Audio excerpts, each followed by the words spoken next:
Bismillah, alhamdulillah, wassalatu wassalamu ala rasulillah. Masih dina surat Yusuf ayat ka-4.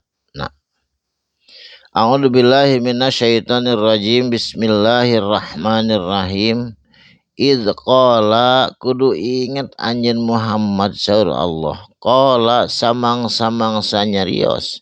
Saha nu nyarios Yusufu, Nabi Yusuf. Kasahan Nabi Yusuf nyariosna li abihi karamana Nabi Yusuf. Saha namana ramana Nabi Yusuf teh tegesna Nabi Yakub. Nabi Yakub teh eta teh putrana Ishak. Ishak teh putrana Nabi Ibrahim. Jadi Nabi Yakub teh incuna Nabi Ibrahim. Kumaha nyariosna eta Nabi Yusuf? Ya abati, hei bapak kuring, bapak abdi. Ini sanyana ari abdi bapak, cenah kitu.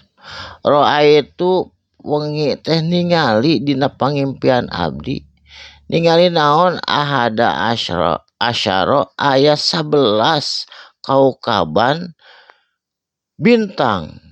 Wasyamsa jeung panon poe. Wal qamaro jeung bulan. Ra'aituhum ningali abdi dina pangampenan abdi teh hum itu sadayana lisajidin bari sarujud.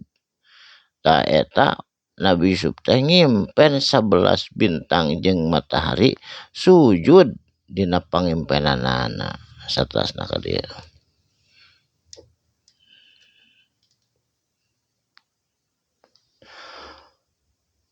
Qala ngadawuh Nabi Yakub kaputrana tegesna ka Nabi Yusuf. Ya bunaya, hei anaking anak bapa cenah kitu.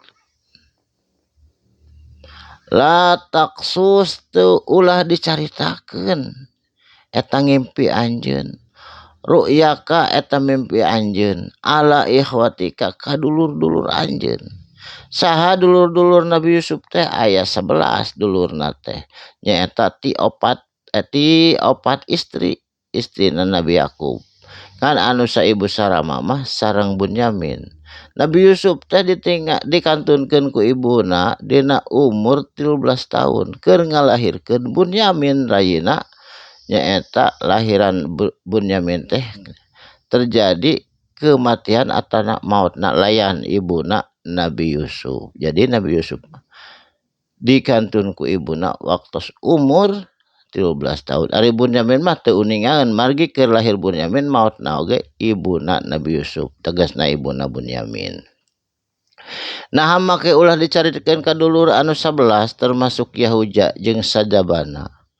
Payakidu mangka baka aya tipu daya ata nyelakakeun laka ka anjeun.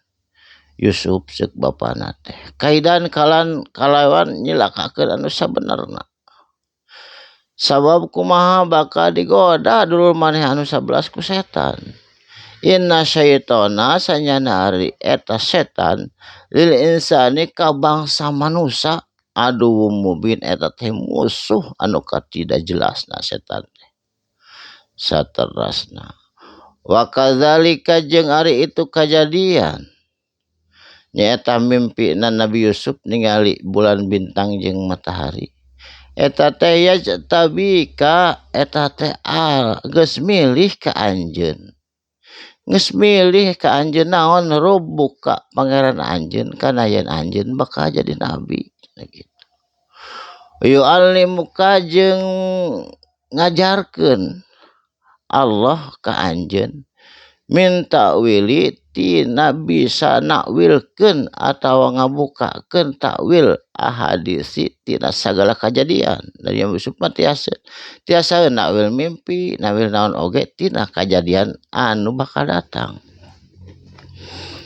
Wa yutimu jeung nyampurnakeun Allah nikmatahu kana nikmat-nikmathu anu dipaparinkeun ku Allah ka keluargana Nabi Yakub.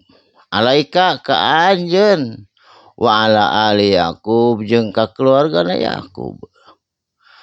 Kama sepertina atawa sarua atamaha seperti maparina nikmatna hak kasaha ala abaika ka keluargana anjeun, tegasna ka Ishak ka Ibrahim.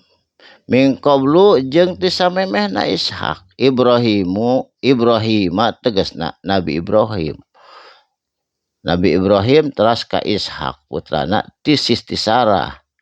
Eta teh Nabi Ibrahim teh gaduh istrina teh Siti Hajar sareng ti Siti Sarah. Ari Siti Sarah mah gaduh putrana Ishak, ari ti Siti Hajar mah gaduh putrana Ismail. Engke bakal dibahas anu ayat salajengna.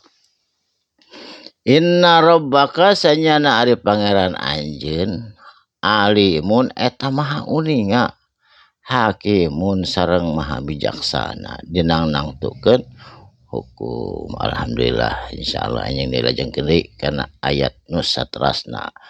Barakallahu li wa lakum, mugi aya manfaatna. Shadaqallahul adzim. Wassalamualaikum warahmatullahi wabarakatuh.